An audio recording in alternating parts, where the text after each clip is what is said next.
Hello, everyone. Good afternoon, dear authors and invited guests. Welcome to the technical session 6E. My name is Siddhi Auti, and I'll be your host and moderator for today's session. Me, on the behalf of the Global Knowledge Research Foundation and GR Scholastics, it is my great pleasure to welcome you all to the ninth International Conference on Information and Communication Technology for Competitive Strategies, ICTCS 2024. The ninth edition of the conference is being held in a hybrid mode. So the first day it was offline, the physical event was in Jaipur, and the virtual event is being carried out via Zoom meeting today and tomorrow, 20th and 21st of December 2024. I hope you all will enjoy this session throughout the day. Now, in this session, in total, there will be 10 presentations. Each participant will be given a time span of 10 minutes, 7 minutes for the presentation, and 3 minutes for question answers. So, I'll be raising a gentle reminder after 7 minutes to conclude your presentation. Everybody, please consider the time constraint and try to wrap the presentation within the given time span. Also, there is another request to all the participants to please be connected till the closing remarks, till the end of the meet, because we want to take a quick snapshot of the session. And also, if you face any query or issues, you can write it to me in the chat box and I'll be solving those issues. Now, just before we get started,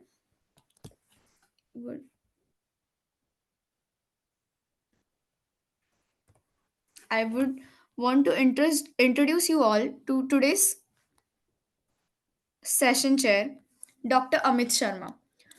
Welcome, sir. Dr. Amit Sharma is an associate professor in the Department of Computer Science and Applications at Vivekanand Global University, Jaipur, India, where he is actively involved in research and development in computer science.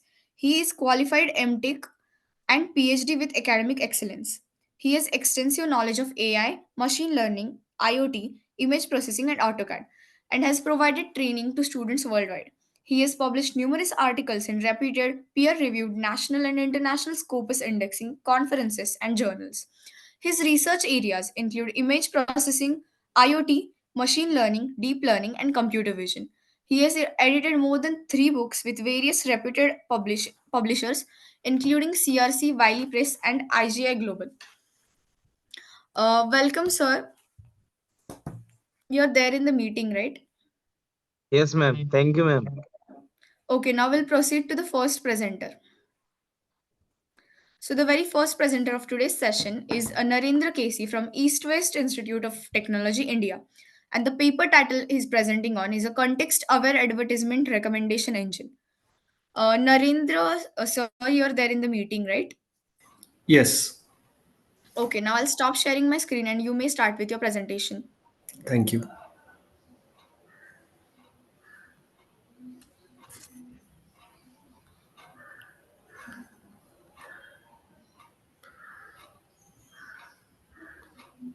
So, good afternoon, everyone. I hope my slides are visible. Yes, sir, we can see your screen and you're audible. Yeah. Today I'll be presenting a context-aware advertisement recommendation engine. This actually was a work which we had thought of in our in our institute. The problem was to get usually now when we are getting the web page advertisements, these advertisements are actually using something called cookies. So Google has actually stopped using providing cookies for third parties. So therefore, it is only for the internal consumption now. Consumption now. So therefore, what we were thinking is we want to do something. We want to take the web process the web page, get the context, and then we want to give the relevant advertisements onto the web page. So yeah. The task is to recommend an advertisement for web browsers. Earlier, cookies were used for these recommendations, and this work focuses on the extraction of keywords related to the context. So we use the architecture called keybart for the keyword extraction. And the similarity between the keywords and advertisement words, we say keywords for our the extracted words from the web page, and add words for the words that are that we create a tag for our advertisements. And this is how the flow diagram of the the flow diagram of the task looks like. So we take the text url, we scrape all the text data, we use the keyboard to generate all the we use keyboard to generate the summarization. So we may get around 16 to 15 keywords. AdWords are always there with us. So what we use is we use another network called the SBERT. So this is a Siamese network, and based on the Siamese network, we compute the similarity between the words that are generated in from the keyboard model and the AdWords that are there. So based on the similarity, we will again put it into, we will decide whether to recommend the advertisement to be shown on the web page or not recommend the advertisement to be shown on the web page, based on the decision logic, which is an empirical threshold. So what keyboard does is it creates something called the kbir losses. So that is the losses that we take into consideration from the infilling, from the replacement, and also from the the classification losses. So we take all these losses into account, and then we give them weights as to alpha, gamma, sigma, and delta. And then we try to get the loss of the function. Based on the loss of the function, we will identify the keywords. And we try to take these keywords, and then we will take the same embeddings from the advertisement words as well. So we'll compare the advertisement word embeddings and the uh, and the keyword embeddings as a triplet loss. So we use the expert network to compute these triplet losses, and that is how we are trying to find out the similarity between both of these keywords and adwords. If the similarity is great, I mean, if the similarity is more than a threshold, we will try to recommend the advertisement. Otherwise, we will not try to recommend the advertisement. So to do this, what we did was we had a huge problem of getting the data set, because we want the advertisement words and also the keywords. So what we did was we scraped into most of the web pages, and also we created categories. And we created categories as to finance, market, politics, automotive, trade, and commerce. So we actually created pairs of these words, and then around 6,000 of these words where we were actually using it for our expert computation. So what we did is we actually to study the performance, what we did was we trained the keyboard to auto train itself for summarization on these categories. We also fine tuned some of the keywords. So we found that the fine-tuned words and fine-tuned model will perform better in terms of the rogue score. So rogue score is an evaluation metric which we will see that it's a ratio of the words that are there for the particular category, and the total number of words that are there in the entire text. So we found that the rogue score actually was better in terms of, I mean, it was better in terms of in the fine tuned keyboard, and in the auto train keyboard it was not up to the mark. Like even if we were considering the fine tuning part, so we would like to find out how this fine tuning actually helped in terms of the improvement of the scores. So we also found out that another important, I mean, other interesting results. So the thing that the keywords, we did not find the keywords to be equally generated. So what we did is we tried to generate some of the keywords using keyboard, and we also synthesize some of the keywords which were naturally given. So as we can see that the tsne distribution that shows that the generated ones, the actual keyboard ones are the red ones, and the fine tuned keyboard are actually the blue ones. So these are the ones that we try to generate.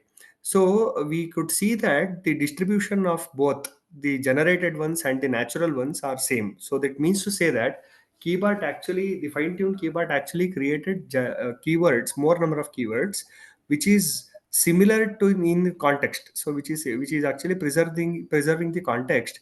And therefore we found that we should be doing something called the context aware recommendation engine. So to conclude, what we were doing is we are actually creating the context of the web page. In the context of the web page, we create a summary of the web page using Keybart. So we do the web scraping, and then we try to do the same web scraping by using Keybart. And the similarity of the advertisement and the key phrases are generated by the means of SBERT. And the summarization of the evaluation is provided by a rogue score. So this is a standard score for NLP evaluations. And we have also used two variants, that is the auto-trained keybart and also the fine-tuned keybart models.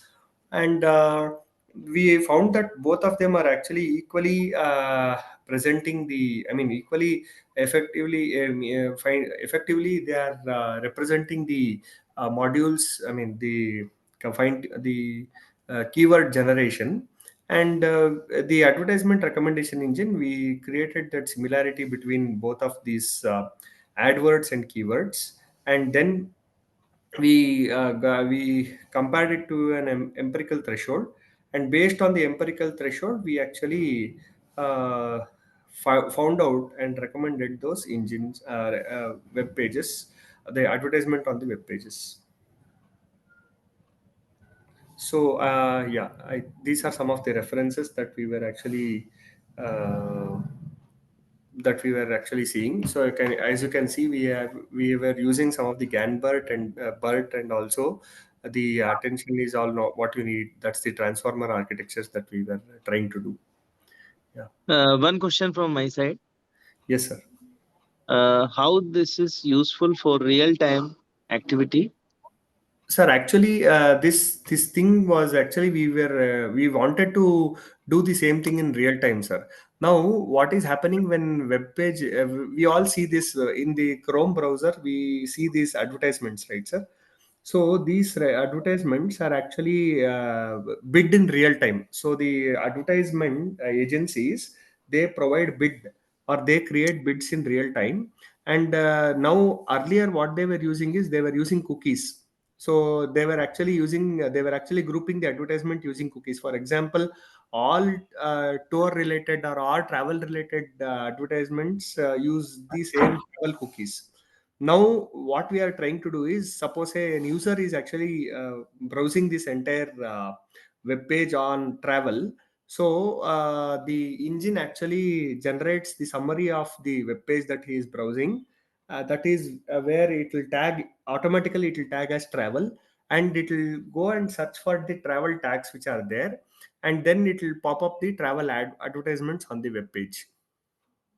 So we are doing it on we have tested also on the real time. So we are actually seeing how can we formulate the results and evaluations for that, sir. ठीक है, okay, Naren. Yeah, thank you, sir. Thank you, sir, for your presentation. Now I'll proceed to the next presenter.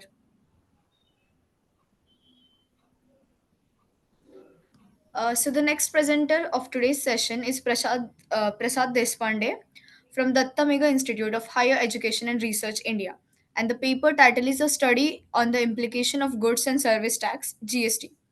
Prasad, sir, you're there in the meeting. Yes, ma'am. Now I'm I've unable. stopped sharing. Yes, You can share your screen now. I'm unable to share my screen right now. Wait, let me figure it out.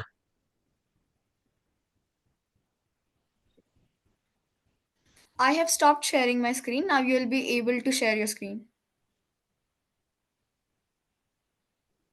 Can I have a minute to figure it out? I'm unable to share my screen here. Yes, yes, take your time. No issues. We can have your presentation after one of the presenters. Will that be fine? Yes, sure. Okay.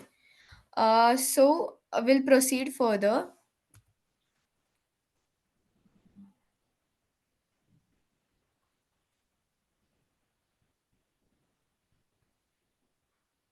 So the next presenter of today's session is Harshal Ameta sir from Mukesh Patel School of Technology, Management and Engineering, India. And the paper title is Automatic Beverage Packaging System. Harshal sir, are you there in the meeting? Yeah, thank you. Yes, am I audible? Yes, sir, you are audible. You can share your screen now and proceed with your presentation. After 7 minutes, I will raise a gentle reminder and then we can conclude. Okay, thank you.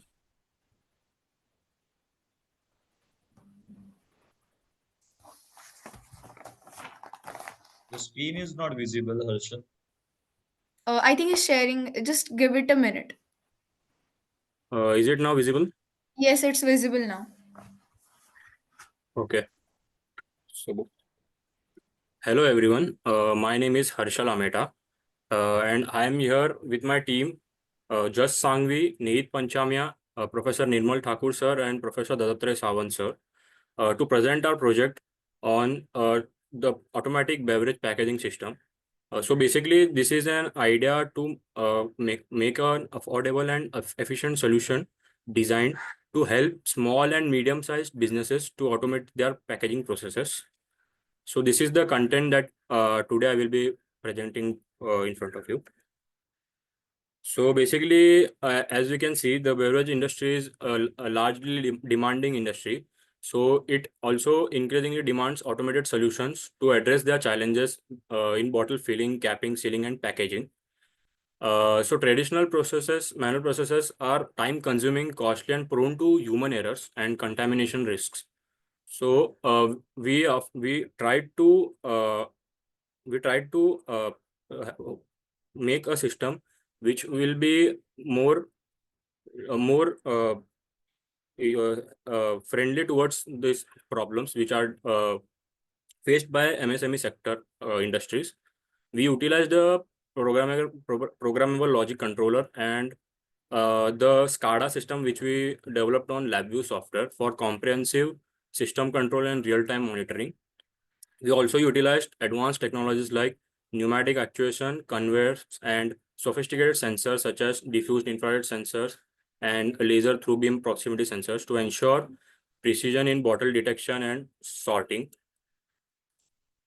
Uh, we we we were into we looked into existing systems which were already made but were not up to that requirement of the industry.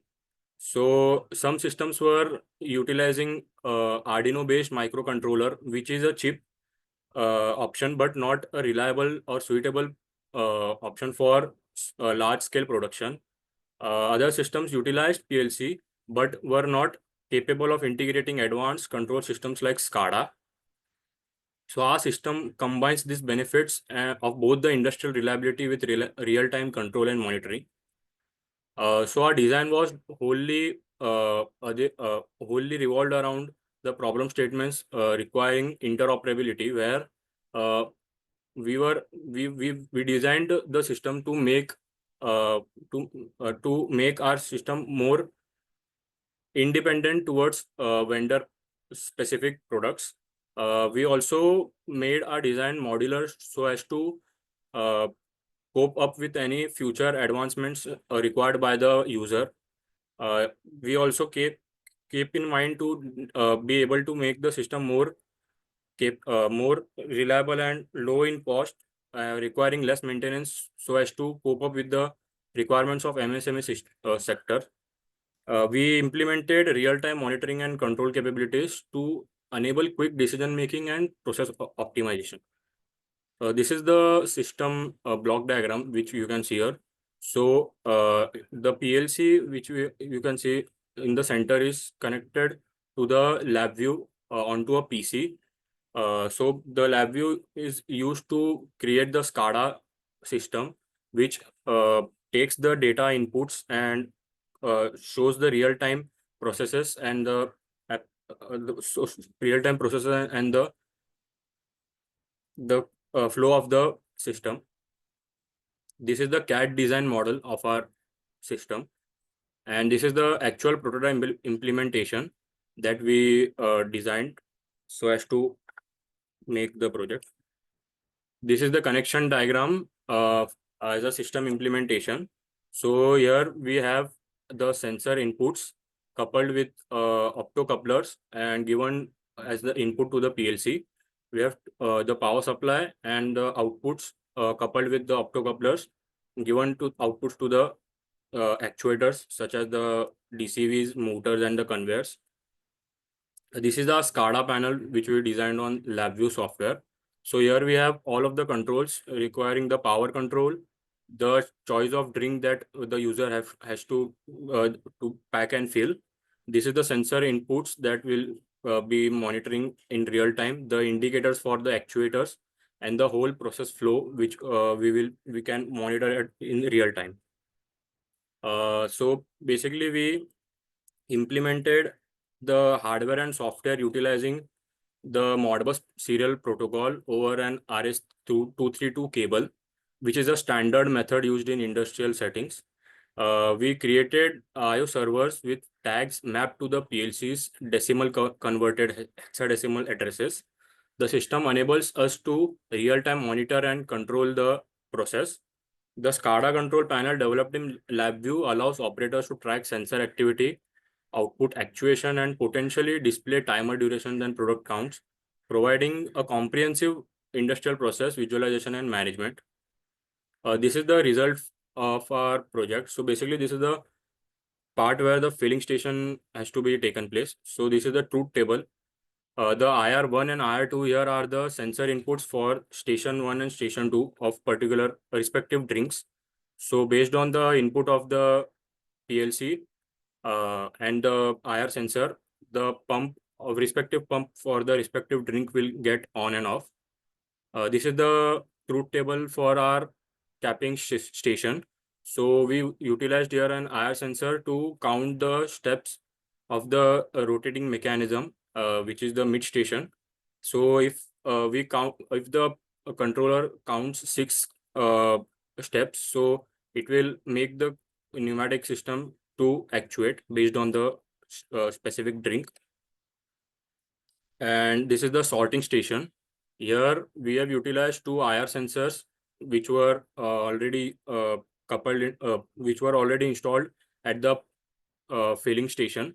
This is the optical through beam sensor input, which allows us to monitor the level of liquid filled into the bottle. And the piston 1 and piston 2 are the sorting actuators, which allows us to sort out to the both of the types of the drinks which will get passed on. So based on the input of the 2 IR sensors and the optical through beam sensor, either of the pistons will get actuated and sort out the bottle. If the optical through beam sensor doesn't have any inputs, which means that there is no liquid present at that particular level. So none of the pistons will get actuated and the bottle will get discarded forward. So cost benefit analysis, which we will be discussing here. Sorry for the interruption, but we are Yeah, past the presentation time. Could you please just wrap it up a bit? yeah, yeah, sure. So to wrap up the presentation, we've designed the system. We have designed the system that allows us to make the system more affordable, efficient, and ideal for small businesses. Uh, it automates key processes like filling, capping, and sorting. It can be placed up to meet uh, the industrial requirements, uh, which are more aimed towards the MSME sector.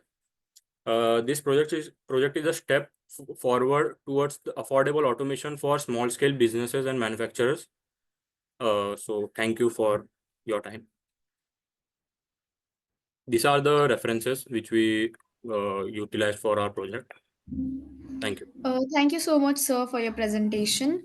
Uh, Amit, sir, do you have any questions or shall we proceed? Yes, how this work uh, convert in on AI based, Sorry, sir. how this work convert in AI based technology. So basically, we haven't implemented AI right now, but this is an advanced future approach that we can implement into the system. Okay, okay, okay. Thank you. Thank you, sir. Now I'll proceed to the next presenter.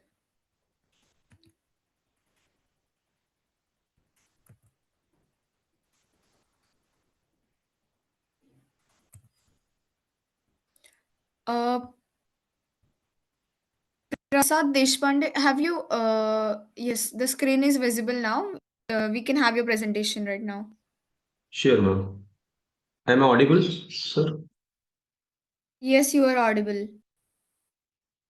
Thank you. Uh, just a minute. Good afternoon, everyone. My research title is a study on implication of goods and service tax. Okay, and the research authors are Prasad Deshpande, Dr. Deepak Sharma, Dr. Kshitij Raj. These are the contents of the presentations. We'll start with the introduction. GST was implemented in India on July 1, 2017 to unify the indirect taxation system of India. My study and my research paper is on the introduction and the objectives related to the implications of the GST implementation. It mainly dwells into the complex nature of cascading effects of taxes and VAT duty, excise tax, and pre-GST tax regimes. The literature review I have given only two here for the reference. The GER study 2024, GST simplifies India's tax structure and reduces economic distortion. GST is a location-based indirect tax.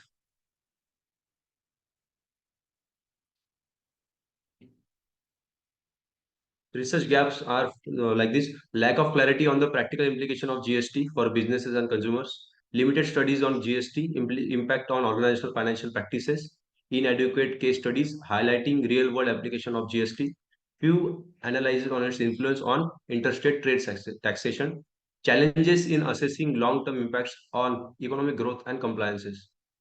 The objectives of research to examine organizational work culture at Sagar Ratti and Associate. We have taken some case studies from it to properly mention and showcase the demonstrate the interstate taxation, cascading effects, and input tax credit function. To dwell into the comprehensive details of various types of GST rates, we have also showcased the various types of GST slabs in India after the GST regime to assess the business implication and effect brought about by the implementation of GST. To scrutinize real world ease scenarios and compute variation in GST percentage. This is the one of the case study from the research paper. The case study is like supplier must take on dual GST, which compromises both the CGST and SGST. There are three types of mainly GST: central government sales tax and state government sales tax and intergovernment sales tax. The GST system is based on the location basis, as we all know. The input credit tax, it is explained in this case study. As we can see that the first who is filing the GST has to pay the GST, but after passing provision of goods of services by B to C, the B assessor can enjoy the input credit tax. Following are the conclusion of the study. It has simplified the taxation but still faces implementation challenges. Full benefits depend on the government intergovernment coordination. The system promises greater transparency and reduced tax evasion. GST has set the foundation for a unified and efficient tax system in India. Thank you. Thank you, Okay, thank sir. you. Are there Okay, thank you. Yes. Yes, sir. I'll proceed to the next presenter.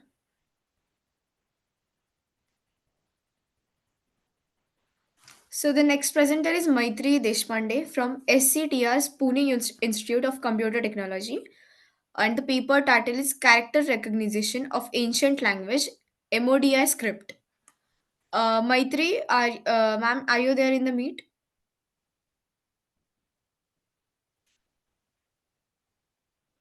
Maitri, I think she's not there in the meeting. She has not joined yet. No issues. We can proceed with the next presenter, which is Isha. Isha, you're there in the meeting. I think she's also not there. Up next we have here is Darshit Singh Chauhan. Sir, you are there in the meeting?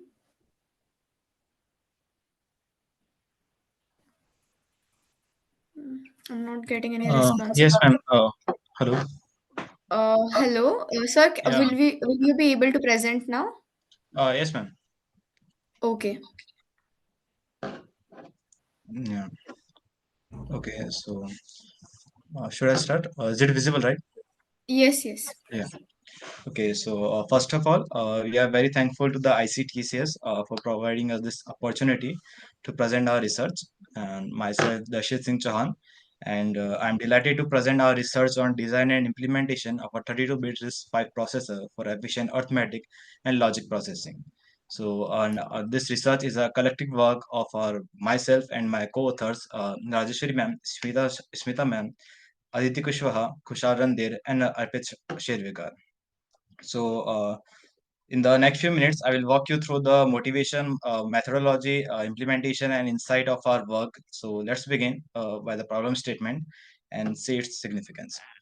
So, here comes the problem statement. So, before the problem statement, we all know what is a processor. A processor is a central component of a modern computing devices, serving as the core processing unit.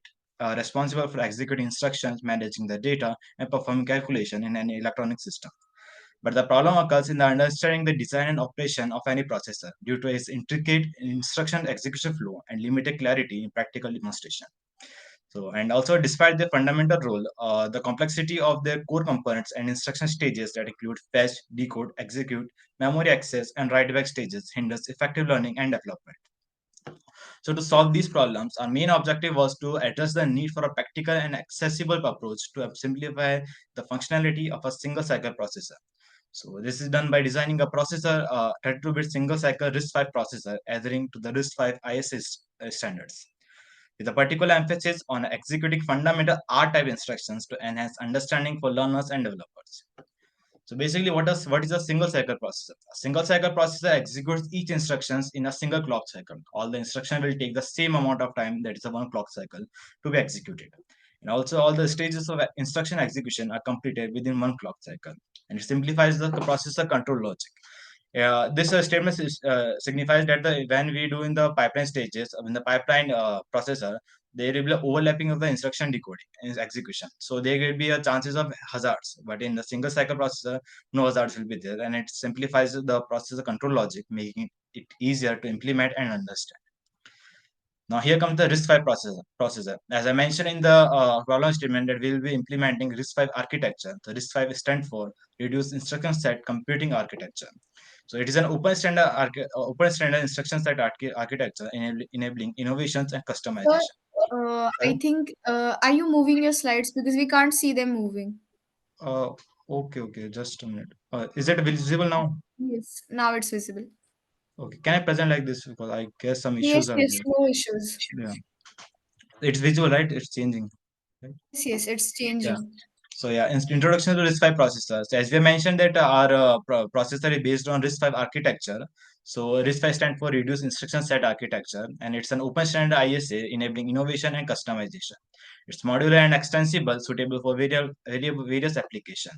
It's simple and efficient, and is wide adoption and ecosystem. As you know, the various startups are going on in the electronics field also, and various government organizations like CDEC and Shakti Processor are also using RISC-V architecture only to make their processors.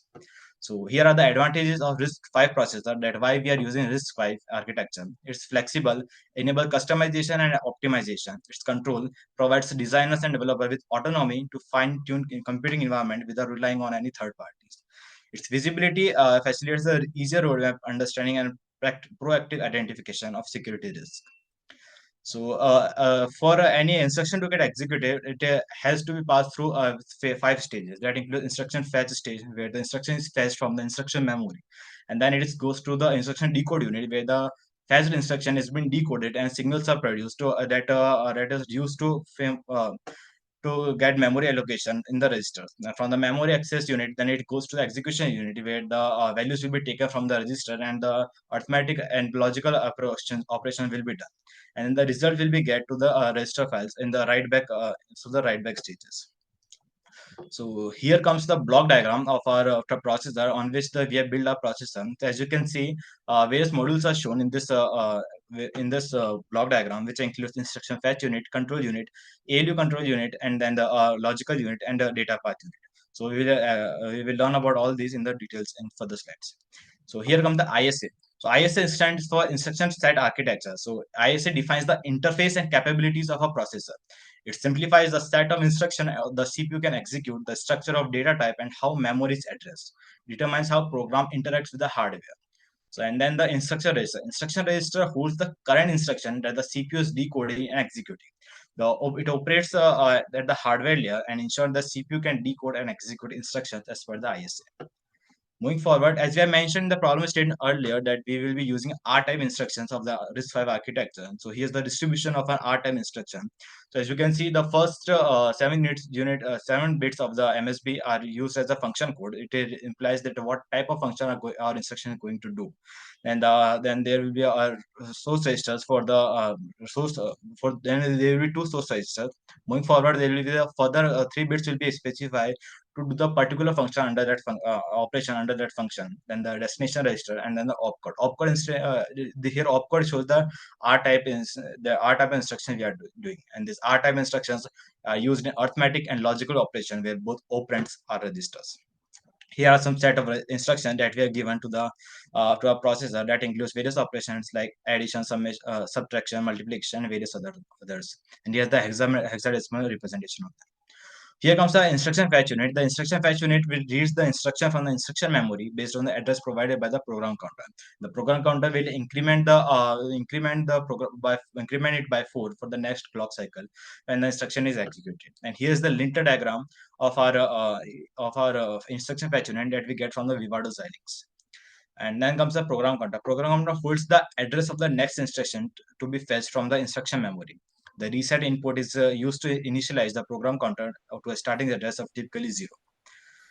Here comes our control unit. The control unit decodes the instruction to generate control signals required for the execution.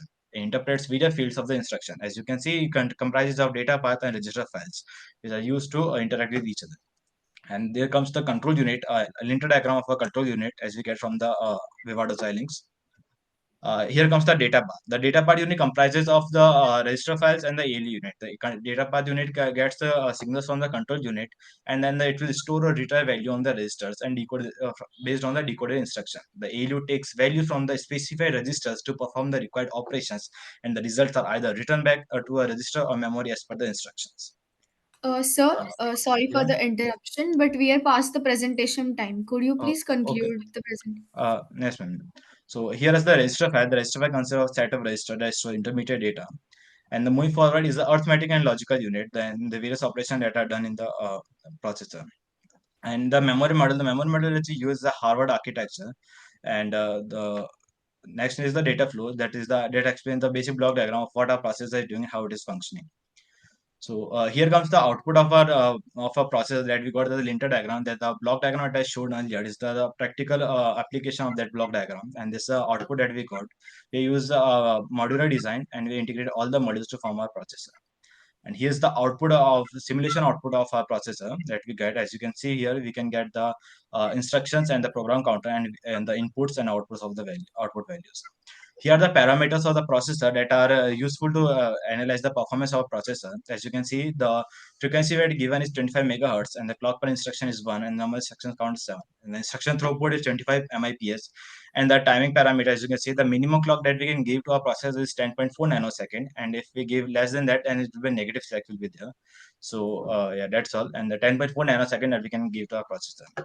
So that's all for my side. And then conclusion, our work on the 32-bit single cycle processor addresses the need for a simplified yet practical approach to understanding the processor design. We have created a model that not only enhance learning but also serves as a foundation for future exploration in processor architecture. And this 32-bit processor can be used in various applications, FPGA, and also in the IoT devices for performing various calculations. And so, thank you for your time and attention. I would be happy to answer any questions and feedback.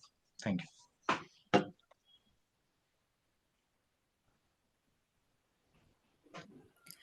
Thank you, sir, for your presentation. Are there any questions or shall I proceed further? Shall I shall you proceed further? Okay, sir, I'll go on to the next presenter. So the next presenter is Prajwal Hidke from NEET, deemed to be University India. And the paper title is Entropy Assisted Joint Location Selection is Impose Estimation for Cricket Training. Prajwal, sir, you're there in the meeting, right? You can start with your presentation. Please just consider the time constraint. I'll be raising a reminder in 6 minutes, 7 minutes.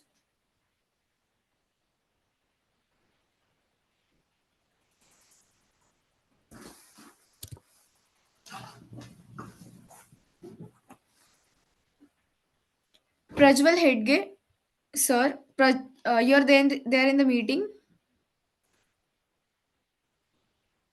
I Excuse think me, is not. excuse me. Yes.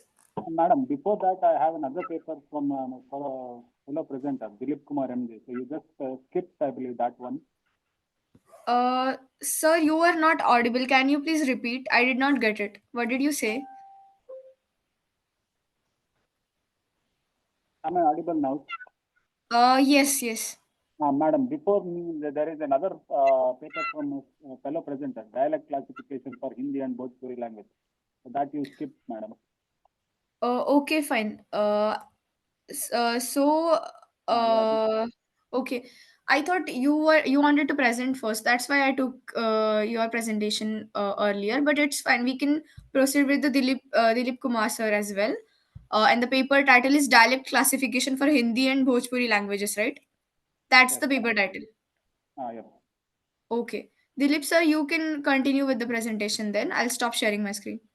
yes, ma'am. Thank you. I hope my screen is visible and I am audible to all of you. Yes, sir, we can see your screen. Thank you. Good afternoon, everyone. So today I'm here to present the study on dialect classifications for Hindi and Bhojpuri languages. So authored by Narendra Kesi, myself Dilip Kumar and Prajwal Agde. This research basically it explores on the challenges and methodologies for identifying the dialects to enhance the automatic speech recognition. So with that challenges and exploration, so we say that as India is a diversely linguistic country, so it presents an unique challenge for automatic speech recognition. One of the reasons being, so as we know that so Hindi and Bhojpuri, they almost share close similarity of the dialect. So this is what motivated us to have a look at this particular problem statement. So the objective of this work is to develop an dialect identifier using an intonation difference in the speech signal. So dialect identification, we particularly selected the dialect identification because this improves various applications like automatic speech enhancement and automatic speech recognition. So thereby helping in various voice-based applications like e-health, e-learning, or dialogue management system. So there are various research works which have made use of this dialect identification or classification for linguistic characterization. So they did that work by making use of either the grammar of the language that has been identified or phonetics or the lexics of the various languages that has been considered. So also there is another method so where they can go for the time-based representation or also called as the counter representation, wherein the categorically or characterization is based on the sound and the sign, sound that is taken over the time. So also the major advantage of counter analysis is it provides us an interclass variability and distance measurement as well as it generates the intonation pattern, right? So this study what we are doing, so what we do is we'll try to integrate this intonation, the distance measurement as well as inter and intra-class variability for developing a model for classification of Hindi and Bhojpuri dialects. Okay. So what we did was we started with a data preparation wherein we collected a Hindi data set from the All India radio station, so covering various dialects from Patna, Shimla, and Lucknow. So we selected these three various reasons. Reason being, so Hindi is one of the major language that has been spoken there, along with the Bhojpuri. So that's why we considered that. Along with that, so what we did was we considered the wave surfer for segmenting the audio files, and once the segmented audio files, they are manually labeled for building the data set. So once they are labeled, so we did with the intonation patterns where contour approximation was derived by analyzing the pitch variations over the time, as well as classification is done with the help of the BLSTM, that is bidirectional long short memory. So this is a feature for that. So where we give the inputs and we obtain certain features for the given speech signal. So then, so we after applying that, so we obtained certain results. Like we started with, like I said, there are various metrics, distance measurement, contour intonation, and all those things. We started with the distance measurement, and for all of our work, we considered the Arabic dialect identification as a reference. Okay, so Arabic dialect, so where they also considered the speech intonation for Arabic language for various countries. So the one on the bottom that presents that particular data. So one the above, so that's what the work of R. So wherein, so we obtained a result of the Euclidean distance for Hindi dialectic data. So similarly, so performance analysis also we did by considering various sizes of data. So as you can see that, so accuracy increases as training and other data sets increases, as well as the number of epochs also. Again, epoch is basically how many number of runs, how many number of times we are running with the same set of data, so that the network learns certain parameters. So as we increase the number of rounds or the number of epochs, you can see that, so there is increase in the accuracy, as well as if we increase the training data set, so there is also a case of increase in the accuracy. Similarly, so you can see here we got a maximum accuracy for a training data set of 50 and 30, so of 90. So as we increase the data set, so there was no profound information that was generated. Our system was not able to understand any much of the information. So similarly, so after this work, so it can be concluded that, so we did generate a database for Hindi language, but the problem was there are various intonations and dialects that will be spoken for in Hindi language. So we mind only for two cases, that is Patna, Lucknow, and others. So also the performance of Hindi dialect classification was compared with Arabic, and it is done for the same amount of data and same amount of effort. So it is said that, or it can be concluded that Hindi dialectal data shows a greater amount of separability in terms of intonation-based dialect classifier. So, and these are the few references for the work. And thank you. Thank you, sir, for your presentation. Are there any questions? No question from my side. Okay, so now Prajwal, sir, you can continue with your paper because you're next.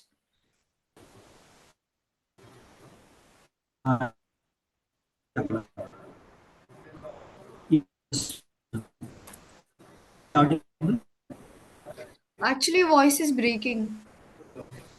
Is there any issue? Would you be able to present right now, or shall we proceed to the next presenter? And then, when you're in a stable internet, we can have your presentation. Because currently we are not able to.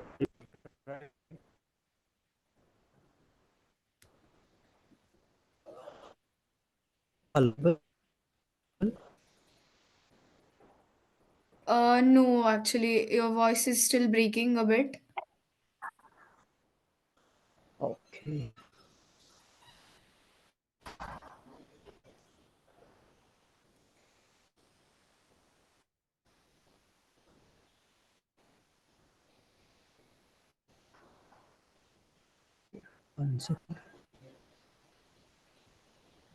Sir, if it's taking a few minutes, take your time.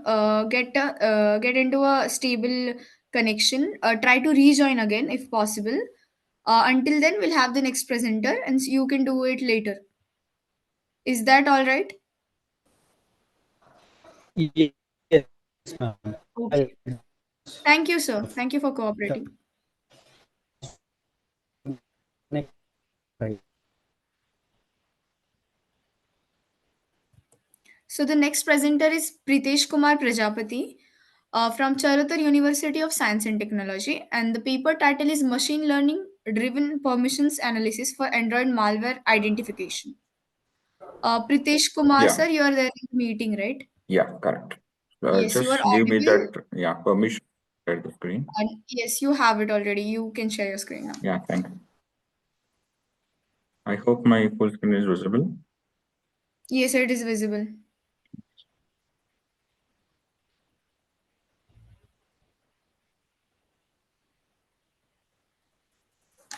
Okay. So first of all, thank you very much for accepting our paper into your prestigious conference. That is ICTCS 2024. We are having a paper ID number 552. And as discussed, the title is Machine Learning Driven Permission Analysis for Android Malware Identification. We call as ML-PAMI. So it's authored by my students, that is Jaitesh and Krishna, along with that conceptualized by me and Dr. Pasha and supported by Madhav Ajwal as well. So we'll be discussing why we have done, right? So starting from the introduction, then we'll go to that important concerns related to that existing literature review, or we call as the literature work. Then followed by the motivation of the work. And at next, we'll be discussing how we have done, that is proposed system and possible experiments or solutions like what we have used during our experiments, followed by that result and analysis. And at the end, we'll be discussing conclusion and future work possibilities. So introduction. So why we have selected this Android malware first? Because of that reference number one, that is Hossein et al. Android will be having the market share. Just hold on. Yeah, market share having that particular greater than 70 percentage, and out of that 70 percentage, 97% of 97% of the mobile malwares are there, right? And generally they focus on that open source as well as they are from the unofficial app stores. Generally, they are not downloaded from either Google Play Store, Amazon Play Store, or Samsung Play Store. It's unofficial APKs downloaded by several other third parties.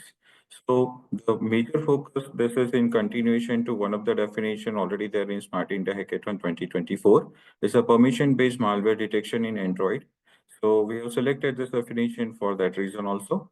And we'll be identifying the suspicious permissions from that application. We'll be identifying that potential malware related activities from the APK. So there are basically two types of analysis to be done for the malware analysis in the Android, static as well as dynamic. In static, we'll be getting the metadata and we'll be performing some rigorous study, okay, how and what is being done and other things. In dynamic malware analysis, we are going to run this particular APK in the sandbox where we are monitoring everything, right? Starting from incoming, outgoing, memory, and other thing. Incoming, outgoing requests, memories, and CPU utilization, how this application interact with different applications, how it is connected to internet, and so on. So we focus based on that ML related stuff that is defined by the Jaitesh and Krishna.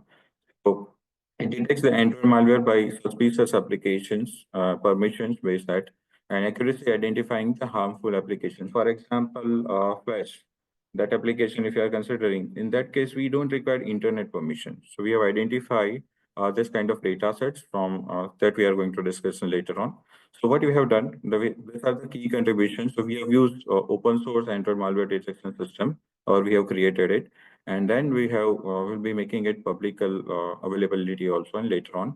It achieves accuracy using that SVM support vector machine with having 93.69 percentage. So we analyzing that application based on that permissions and we identifying whether this application will be possibility malware or not. Then possible related work, we have identified only few because of the time constraint. So majority of that particular papers that we have already discussed in the paper, they are working on the intent based. Then we having a frequent subgraph analysis that is based on the frequent pattern mining, and previous one was based on the decision tree algorithm.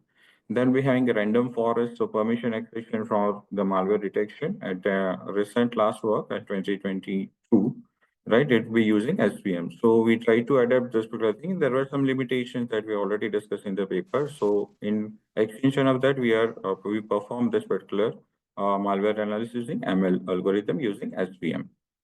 So why we have done growing that Android malware threat? Majority of the users are using Android compared to the other operating system, including desktop as well as mobile phones. So there is a rise of unofficial app store also. So somebody will be downloading APK from unknown sources, will be bypassing the Google Play Store security checks. Then limitation of existing detection mechanisms, right? Because they are traditional detection methods are having resource heavy that computation and other thing. Then importance of permissions in the security. So from the starting of the Android, let's consider 2008 onwards. So we having different permission earlier that whenever you are installing the application at a time of installation, we are giving all the permissions to that any kind of APK. Now they are asking dynamically based on the use you are giving the permissions. So need of for lightweight and accurate solution. So that's the reason we have selected this definition to be done. And proposed systems, so we'll be identifying or acquiring the data from the Android APK. So using API call, we'll be identifying the permissions only out of that APK, and we'll be having the permission data set. Then having expected permission set to be combining the permissions and be identifying the features. So existing data set will be there. So we'll be identifying out of that how many permissions are then based on the description, then rating and other several features are there. So in our data set, existing data set, we have used approximately 184 columns were there. So we identify only important one, and then using the ML algorithms, they have identified okay, which kind of application is safe, or and second is how it is malicious, or it could be classified as a malicious. So these are the experimental setup or solution stack. So we have used the model SVM, random forest, LR, logistic regression, artificial neural network, supported by the framework scikit-learn, TensorFlow, Pandas, and Matplotlib. And data sets we have from adapted from the Kaggle. It approximately having 22,824 applications. And out of that application, almost 30,000 application permissions are there. So they have identified whether it is safe or malicious, starting from 0 and 1. And for this particular binary classification, SVM outperforms compared to other three algorithms. So these are our results, starting from LR, RF, ANN, and SVM. So precision, accuracy, F1 score, and recall. So we outperform that thing in the form of precision also, accuracy, F1 score, and recall. So we achieved 91.83 precision using SVM. Accuracy, we got 93.69, and F1 score 88.41, and recall we achieved it, that is 95.67. So at the end of this particular conclusion, would we like to say that enhanced malware detection compared to the existing one, what they have provided in the other literature reviews, and efficiency and performance, we focus based on that precision recall F1 measure, right? And future impact, there might be vital tool for strengthen Android security and advanced malware detection strategies. And at the end, conclusion could be one can do the integration of DL, deep learning, and integrate CNN or RNN for detection of complex malwares. The collaboration with the industry as well as antivirus vendors also, because we have done the experiments on 22,824 different applications. And later on, it can be strengthened at Android security and advanced malware detection strategies also. And you can go for the cross-platform malware detection like iOS and other platform. So that's it from our side. Thank you, sir, for the presentation. Are there any questions?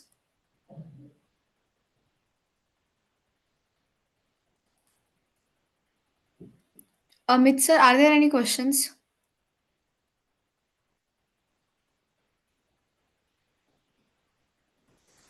Just wait for 10 seconds. Sure.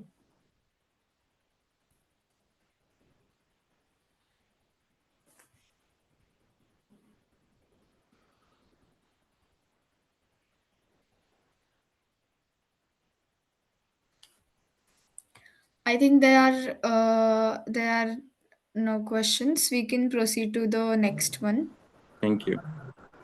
Okay. Thank you, sir, for your presentation. Uh, I'm No, sir, you're not audible. sorry. There's still some issue.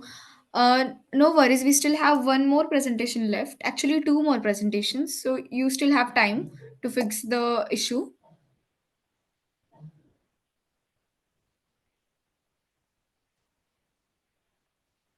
So the for the next presenter, Kavita ma'am from Savitha University, India, and the paper title is Remote Sensing Image Classification using Transformer-Based Approach for Monitoring Vehicular Traffic.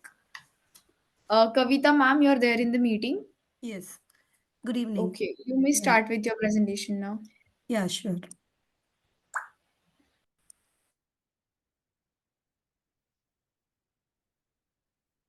Is my screen visible? Yes, ma'am, your screen is visible. Okay. I hope I'm audible as well. Yes, very clear. No Okay. issues. Okay, ma'am. I'll just start with the presentation. So this is my paper titled Remote Sensing Image Classification using Transformer-Based Approach for Monitoring Vehicular Traffic.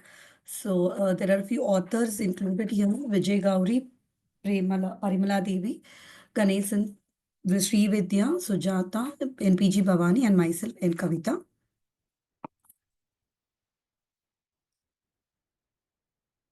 Yeah, introduction. Material identification is used in many applications like oil and mineral explorations, waste sorting, recycling, pharmaceutics, vehicular traffic management, agriculture, and many other applications where hyperspectral imaging is involved.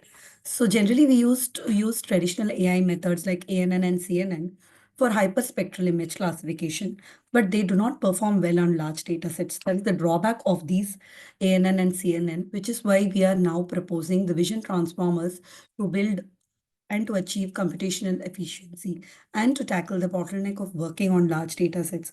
The VIT model ignores the representation of local and spatial features. Let us now know more about the swim transformers and its significance. Techniques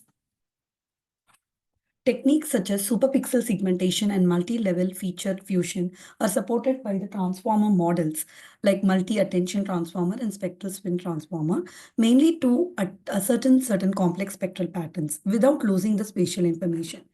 In case of spin transformers, we can also capture long-range dependencies and multi-scale feature representations because mainly of the shifted windows which are involved in the architecture. Apart from this, both we are able to integrate the local and global feature extractions in this spin transformer method. That is the main feature where why we are going using this spin transformer method here to calculate the accuracy. Now, this is the data set that we are talking about, a vehicular traffic detection data set that we have taken. The image size is 145 into 145 pixels, and you can see the image of the two vehicles as well with all the pixels which are shown properly, how we are going to analyze the data.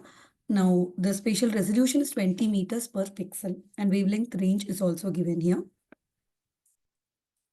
Methodology. Let me explain the methodology before showing the methodology picture. Proposed architecture, I'm sorry. So before going into the proposed architecture, let us just know the basic methodology involved here. Mainly, we start with the PCA, which actually transforms the high dimensional hyperspectral image data into low dimensional data. So generally, this is for the dimensional dimensionality reduction, I can say. And then moving on to the further data augmentation techniques like random cropping, random flipping, these are generally used to introduce variability to the model. This is how we enable the model to learn from various perspectives. And then we'll move on to the, after the data augmentation, we'll move on to something called the patch extraction, where we are going to extract patches Patches in the sense some more smaller bits of data or images as small variations, which I will explain in the future slides. And then this will be followed by the patch embedding, where all these patches are going to divide into 4 sequence of tokens, and then we are going to give the positional representation of these tokens. Then we will move on to the encoding layer, where we are going to do the layer normalization and window multi-head attention, multi-layer perceptrons. These are incorporated here in the encoding layer, which will be explained in detail in the following slides. The normalization process is done for purpose of numerical stability, promotion of information flow, and avoid the convergence with other tensors. And multi self attention, multi-head self attention, as I told you, it is basically concerned in extracting the relevant features within a specific region. That is why we are going for this. So some windows we are going to set, and within that window we are going to extract the relevant features. Finally, the multi-layer perceptron is also used here, which I'm always insisting. And this is mainly used to shift the weights, which are more reliable compared to the previous weighted values. Then we actually, what we do is the patch merging. Okay, once we have resolved the patches and put it into small groups, then we have to get the data, right? So the output from the encoding layer will be merged here, and we will be obtaining the data from this patch merging, finally given to the global average pooling, where we are going to prevent overfitting generally, and then softmax function is finally applied before we get the final classified image. What the softmax function generally does is primarily transforms the raw outputs into a probability distribution over input classes. This softmax layers is mostly used in most of the image processing techniques.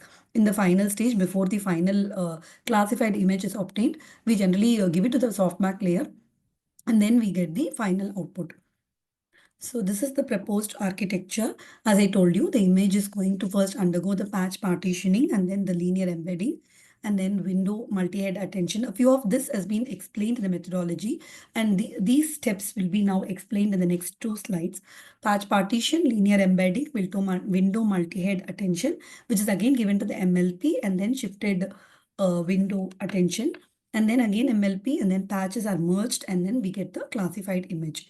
Let us see how it is going to work. Patch partition is the first step, as I told you. Large data sets and complex systems are broken down into smaller chunks here. So basically, these patches are organized and managed in a structured manner to have the master data processing. Then linear embedding. Linear embedding involves embedding the linear elements such as vectors, matrices, and all that. Why we are mainly doing the linear embedding is that whenever we basically organizing and managing the data, getting the data sets is what is involved in the patch partition in the first step, right? So second step generally involves a feature extraction. That is what we do in the image processing. So in the linear embedding, what we basically support is feature extraction, dimensionality reduction, and data transformation. All these 3 are going to be done in the linear embedding with the machine learning models, using machine learning models. Then let us move on to the next model that I told you is the window multi-head attention MLP. Why we are using this mainly is to capture the context efficiently and reduce the computational complexity. That is the main aim of using this window multi-head attention. Then multi-layer perceptron. I told you this is going to be used in between in every, between the multi-head attention and between the after the shifted multi-head attention also we are going to use MLP. So what is the purpose of MLP? We all already know, most of us already know, that is essential for identifying the complex patterns and relationships in the data. Here also it is going to do the same thing. Mainly it is going to transform the given features and then map it to the neural network. Okay. Then next, what happens is shifted window attention MLP. So you might have a question, why already window multi-head attention you have done? Why are you going to do this here? This is done in order to improve the capacity of the model, because with one shifting, we are not able to attain the required output. So that is why we had to improve the capacity. So we introduced this called the shift window attention MLP, where we are going to employ shifted window approach. So by this way, the models enhance, the comprehension has been enhanced. Yeah. Sorry for the interruption, but we are past the presentation time. Could you please conclude Yeah, it I'm for just further? going on to the results. Finally, patch Yes. merging is done, and we can see the results now, training and test results over epochs for Swin transformer method. So as I told you, all the images, whatever we had grouped, now we have trained using the Swin transformer approach. So we can see the model accuracy. We can see it is having a decreased training loss with time. and PCA is used at the beginning, and we can also use this information for accurate classification. Now, one more result is here. It includes all the 16 data sets we have used. Every data set we have used, we have calculated the precision, recall, F1 score, as well as the support. And the results actually indicate that spin transformer method, which is used, is going to reduce the high spectral resolution. It is going to improve the resolution and give the image classification better. That is the main purpose of this.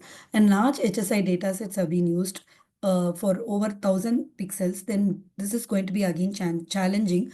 So that time we are going to use hybrid transformer design and then integrate it with the spin transformer model in the future in order to increase the computational efficiency. These are a few reference papers. Thank you. Thank you so much, ma'am, for the presentation and considering the time constraint. Amit, sir, are there any questions for this No, presentation? ma'am. Ma'am, no question. No question. Okay, fine. Now we'll move on to the next presenter.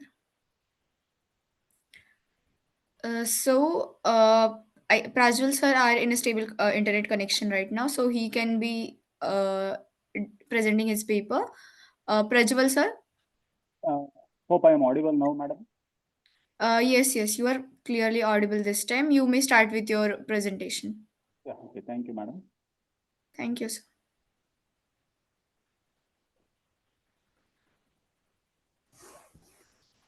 Hope the screen is visible. Yes, your screen is visible. Good afternoon, everyone.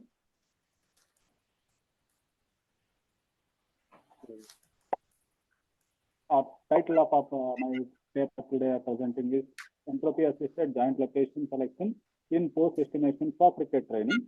So basically this work explores the intersection of technology as well as sport, specifically focusing on how computer-aided training can be used for enhancing the performance of some cricketers by utilizing various advances in post-estimation techniques. During so we are trying to accurately recognize the various batting poses as well as shots and ultimately providing and feedback for the player. So the main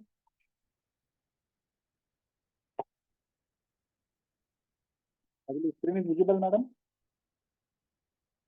Yes, sir, it is visible. No, now you've stopped sharing. Now it is visible, I guess. Yeah. Yes, So it is visible again. thank you. So the main objective of the research work is to develop a tool that can be used to recognize the pose of a batsman and also identify the shots that is being played. So this tool aims to provide a feedback as well as feedback on postures, as well as correctness of the shot, as well as to increase the accuracy and efficiency of the performance of the player. So there are various computer-aided techniques or facilities that are already available. But one of the key requirements of all the facilities that is available is to detect, recognize, and correct the pose of the training. So now, even though there are various tools available, they are limited for detecting the shots that is being played or to recognize the shots that is being played. So there is no method or a tool for correcting the pose or what should be the pose actually that should be played. So we are trying to look into that particular gap and we are trying to work on that. So the focus of this work is to recognize the shot that is played as well as any pose to correction that it should be offered. So in our study, we basically identified various shots, specifically focusing on 3 shots, that's straight drive, cover drive, as well as full shot. So like I said, so there are various, all the existing models, they basically are relied on the convolutional neural networks or optical field flow diagrams or SVM for classification of the shots, as well as CNN models for classifying. Okay, so first is just prediction or classification, So the block diagram of our work is something like this, the proposed method. So wherein, so we take the input from the video, a live video can be captured here.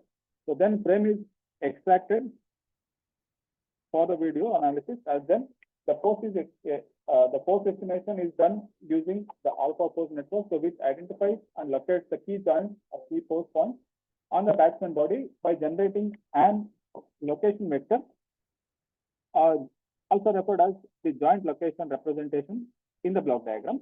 So then, so using this vector, which contains the coordinates of the various joints as well as the essential points for analyzing the batsman tools.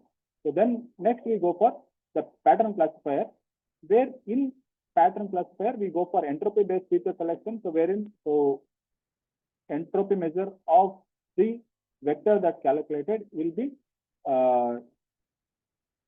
computed, and the most relevant joints based on this particular information will be collected and will be correlated. So based on that, we go for the classification of the shot. Then based on the classification, then the joint estimation. So we go for something called as the feedback mechanism, which we are trying to incorporate in this particular study. So the proposed algorithm makes use of something called as enhanced training tool, wherein so it develops and various cricketing stuff. So then it makes use of the various deep learning algorithms using alpha force network. So and the conventional pattern classifications for demonstrating significant accuracy for identifying the shot recognition technique. So the practical applications of the proposed work are like the experimental studies. For this particular experimental studies, as when we were going through the various videos, we found that there is no actual data set that is actually available. So we created an data set from both online and offline resources. That is, we asked few of our students for playing the shots and capturing that, as well as video clipping scraped from YouTube. So then all it is grouped as 36 samples for cover drives, as well as 33 samples for full shots, as well as 36 samples for straight drives. They were calculated, scraped. Then these frames were extracted and stored for future future extraction. So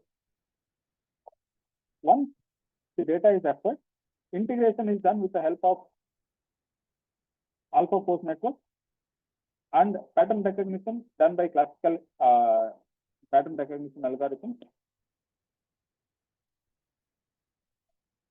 So this is the result that we found out for vertical axis projection as well as horizontal axis projection. So now if I am moving my hand, so it includes both vertical as well as horizontal axis movement. So what we did was we computed for both horizontal as well as vertical axis projection. So as you can see that, so for few of the values, SVMs and k-nignators gives accurate, more reasonable answers. So leave one out. So again, so that a few ones that will be, but horizontal axis always leave one out. So it is given by the logistic and decision table, as well as if I look at the entropy based features, what we did, so you can see that the hold out, so it improves the percentage by 9 months. So you can see that the hold out here, so it is giving 0.69 and all this. So is that, so this is what it is. These are the recognized shots.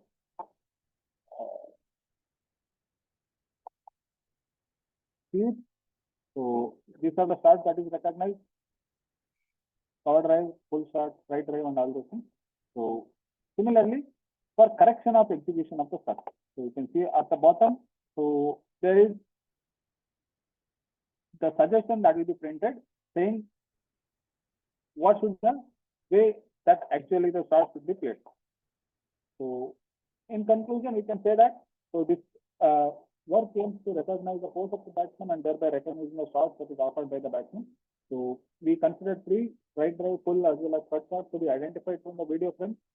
So then the merit of joint associations or joint information. So it is considered by novel entropy measure is formulated for the work, and from the study it can be stated that entropy based joint selection outperforms other measures that can be used or that are considered for this particular study.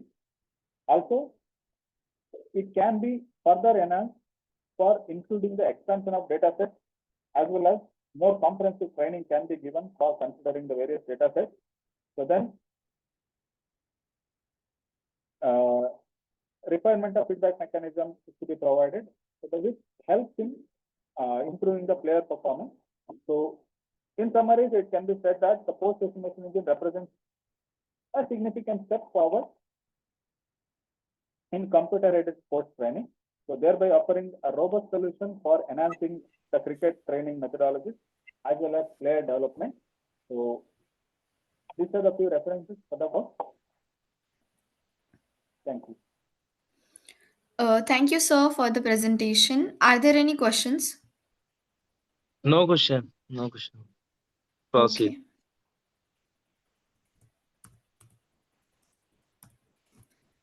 Okay. So I'll just proceed with the closing remarks.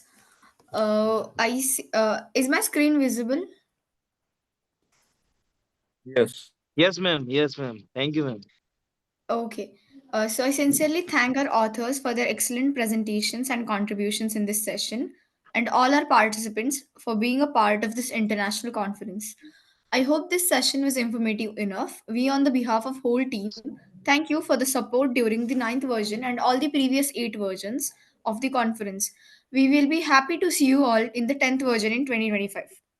Now, all the presenters would be getting their digital certificates via email within 2 working days. Further, all the papers have already been forwarded to the Springer. The publication will be live within 6 months. Kindly cooperate with our team of ICTTCS 2024. Lastly, I would also want to thank our session chair, Professor Amit Sharma, for chairing this session. A token of appreciation to the chair on behalf of Team ICTCS and Global Knowledge Research Foundation. Thank you for your valuable presence. Now, before ending Yes. this session, I would like to take a quick snapshot of today's conference. So I'll just stop sharing my screen. Then we can click a snapshot. Could you all please turn on your cameras?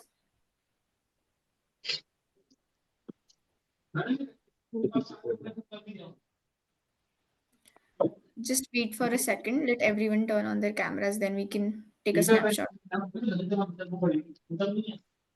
Okay. I've taken the snapshot. Now you may leave the meeting. Thank you all. Okay, ma'am. It Okay, was a ma'am. great Thank you.